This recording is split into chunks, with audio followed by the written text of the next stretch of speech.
Judaísmo realmente es un término de origen griego que define el ismo de una etnia o de un pueblo.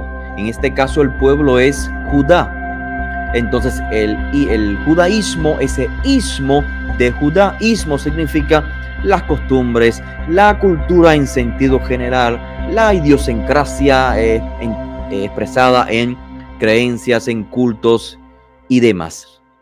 Nos quedamos con la sección de este otro líder espiritual de Israel que en hebreo se le llama Jajam, entiéndase en español sabio. Es importante destacar que a diferencia de los líderes anteriores ya mencionados como los levitas, los jueces, el sumo sacerdote, el profeta, el Jajam no es mencionado en estas secciones Parashat Re'eh y Parashat Shoftim. Todo eso se encuentra claramente explicado en la charla anterior. La excepción de la regla es el Jajam, es el sabio. No es que este término no se emplee en la Torá, de hecho se emplea, pero es que en la estructura, digamos, tanájica o toraica, o sea, según el Pentateuco, el Jajam, este título por excelencia no define una persona en particular, pero sí vendrá a ser un título empleado en la posteridad, o sea, luego que los israelitas ingresan a la tierra de Israel. Pues bien, el término Jajam es sinónimo de los términos Sakem o Sofer. Claro, etimológicamente no encontramos una conexión entre Saken, que significa anciano, de su raíz etimológica Sakan, que significa barba. En otras palabras, el anciano era identificado por su vejez. Entonces, aunque etimológicamente no hay una conexión entre el sabio, el Jajam, y entre el Saken, el anciano, el líder tribal, sí eran empleados en la literatura ancestral hebrea como sinónimos. Pero también es sinónimo con el término Sofer, que tampoco figura como título, digamos, honorífico en el Pentateuco, pero sí lo veremos muchas veces más repetido en lo que respecta al resto de lo que conforma el Tanaj o la Biblia hebrea. Tenemos entonces el Jajam, sinónimo de Sakem, líder tribal, y el Sofer, el escriba, una persona experta en los textos sagrados y empleado entonces así por la corte de justicia. Para que tengan noción ya en el contexto del texto bíblico, veamos el caso cuando Irmía o Jeremías dijo al pueblo de Israel en profecía que Elohim haría con Jerusalén lo que había hecho justamente con Shiloh. Esto se encuentra en el capítulo 26 del libro de Jeremías. Y dice así: pondré esta casa como Shiloh, y esta ciudad la pondré por maldición para todas las naciones de la tierra. En referencia a Jerusalén. Fue defendido, fíjense, el profeta Irmiau contra la ira de los Kohanim, claro, que oficiaban en el templo, inclusive los profetas, también por ciertos sekenim. Todo eso se encuentra explícito en el capítulo 26, repito, para que luego ustedes, si gustan, puedan leerlo con más detenimiento y en contexto. De hecho, uno de estos sekenim, uno de estos líderes del pueblo de Israel, que eran pro Irmiau, en la corte real salvó la vida justamente del profeta Jeremías. Así que vamos viendo la importancia del rol de los sekenim. Fíjense, en oposición a los kohanim, a los sacerdotes. Estamos, recuerden, el contexto una vez más, entender la evolución, el desarrollo de la fe de Israel. Evidentemente, cómo la fe de Israel se vive en nuestros días, se vivió inclusive en el primer siglo, cuando surge el movimiento de los nazarenos, inclusive cuando se vivió en los días del retorno del exilio de Babilonia, no es exactamente la misma que años previos, digamos con los días de Moshe, inclusive Yehoshua ben Nun, la época de los jueces, no es igual, pero como les había dicho, tampoco es que se creó una nueva religión, no, se trata más bien de una evolución dado a las realidades por las que el pueblo de Israel tuvo que pasar. Aquí tenemos entonces un ejemplo de la tensión entre lo que es el establecimiento profeta, sacerdote, Estado, por un lado, y los profetas clásicos, digamos, los predicadores, los que se reflejan en el texto de los profetas, como, o sea, la sección de los profetas de la Biblia, Jeremías, Isaías, Elías, Eliseo, estos profetas clásicos en contra de lo que es el sacerdote, los profetas que apoyaban el Estado. Pero aquí también vislumbramos el hecho de que los profetas también hablaban por otras personas y que estos otros representaban otro segmento de la vida pública del pueblo judío.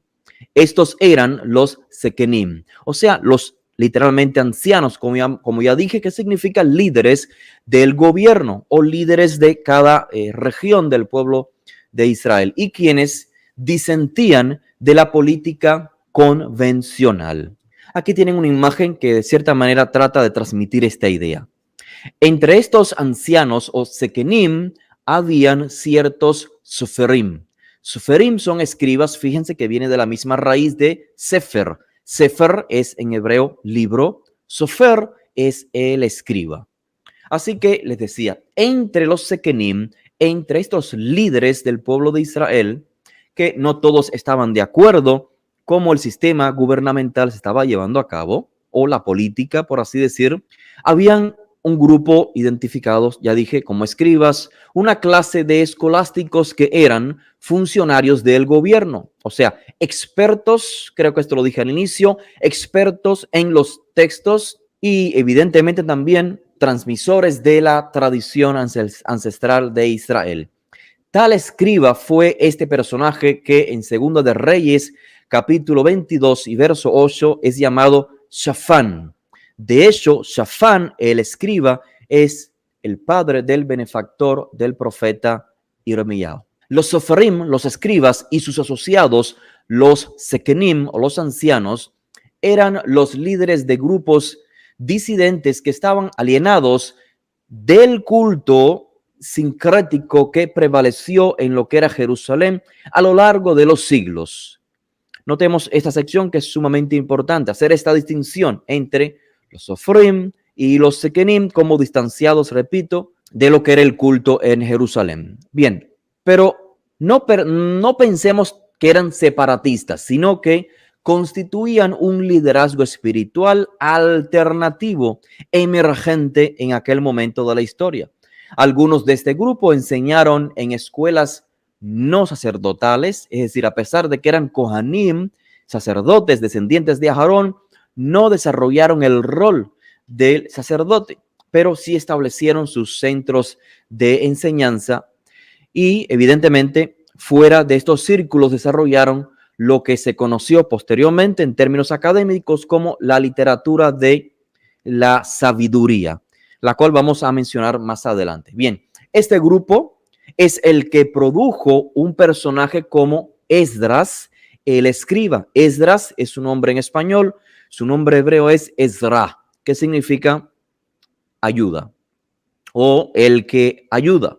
Algunos apuntan a que su nombre más bien sea simbólico debido al desarrollo, o sea, al rol que desarrolló en el retorno de los judíos a la tierra de Israel. Como quiera que sea el caso, lo importante es ver cómo este grupo de Soferim y Sekenim, ya mencionados en el libro de los profetas como Jeremías, es el que produce a un personaje como Ezra HaSofer, Ezra el escriba.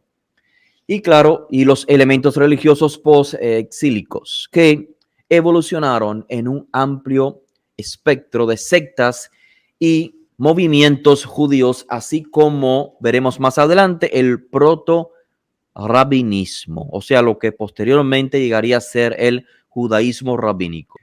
También quiero hacer mención o resaltar que en ciertos círculos disidentes de profetas y de escribas de la corte, como ya mencioné, tenemos ya el germen de diferentes expresiones judías que se verán en años posteriores, como es el caso del propio movimiento mesianista de Yohanan, llamado en español Juan el Bautista, o mejor dicho en español, el inmersor. Bautista es simplemente una castellanización de la expresión griega. Así que una mejor traducción comprensiva sería Yohanan el inmersor, curiosamente, hijo de Sejaría, un Cohen de la casa de Abía. Y lo interesante es que mientras su padre, o sea, Sejaría, a Cohen, oficia en el templo, según los textos de los discípulos de Yoshua, Yohanan no lo hace así.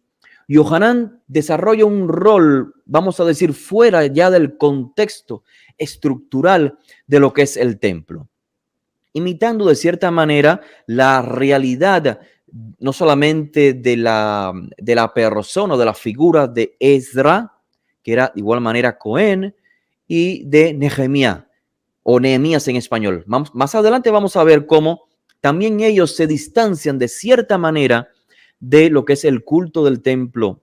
Pero esto evidentemente será a paso lento, muy gradual. Pero lo importante es que veamos esto. Yohanan Cohen desarrolla un movimiento mesianista, es decir, con la expectativa de que el Melech, el rey de Israel, por designio divino, descendiente de David, restaure el reino teocrático a Israel. También el rabinato o el judaísmo rabínico, esta autoridad que conoceremos más adelante, se inspira también en estos círculos disidentes de profetas y de los escribas. Lo mismo es evidente en la persistencia de santuarios locales y centros de reuniones para la oración, para la elevación espiritual, para el estudio, que fueron el embrión del movimiento de la sinagoga. Y esto, Be'ezrat Hashem, también lo tocaremos más adelante. En contexto, en los siglos 5 y 4, antes de la era común, Ezra y Nehemías provocaron una renovación religiosa. Entiendo que la terminología es anacrónica, pero es para que entendamos sin mayor dificultad. Renovación religiosa, es decir, la fe de Israel pasa por una especie de renovación. Antes de esta renovación, no se puede decir que la fe bíblica, una vez más, términos anacrónicos en referencia a la época, pero los empleo para el bien del estudiante, para la facilidad de comprensión. No se puede decir que la fe bíblica haya tenido un nombre que pueda verificarse en fuentes primarias. Seguramente muchos de ustedes habrán de haber oído el yahwismo, ¿cierto? El yavismo, el hebraísmo, términos que muchos emplean para de alguna manera dar un nombre a la fe del pueblo de Israel en aquel entonces, pero no hay evidencia de que nombres como israelismo, yavismo, hebraísmo y sus similares hayan sido empleados o concebidos por los israelitas que vivieron en esta época. Solo después de que la Judea posterior al exilio se convirtiera en el estado sucesor del antiguo reino del norte y del reino del sur, recuerdan, la casa de Yehudá, la casa de Efraín, y después de que reclamó exclusivamente la preservación de la antigua fe de Israel y la tradición mosaica, solo entonces es apropiado referirse a esta fe como judaísmo. ¿Por qué? Porque es la fe de la gente de Judá, como hemos dicho en varias ocasiones. Judaísmo realmente es un término de origen griego que define el ismo de una etnia o de un pueblo. En este caso el pueblo es Judá. Entonces el judaísmo, ese ismo de Judá, ismo significa las costumbres, la cultura en sentido general, la idiosincrasia expresada en creencias, en cultos y demás. Judaísmo, en contraste a el helenismo. Helenismo, de esto hablaremos ya en la próxima charla, Be'ezrat Hashem.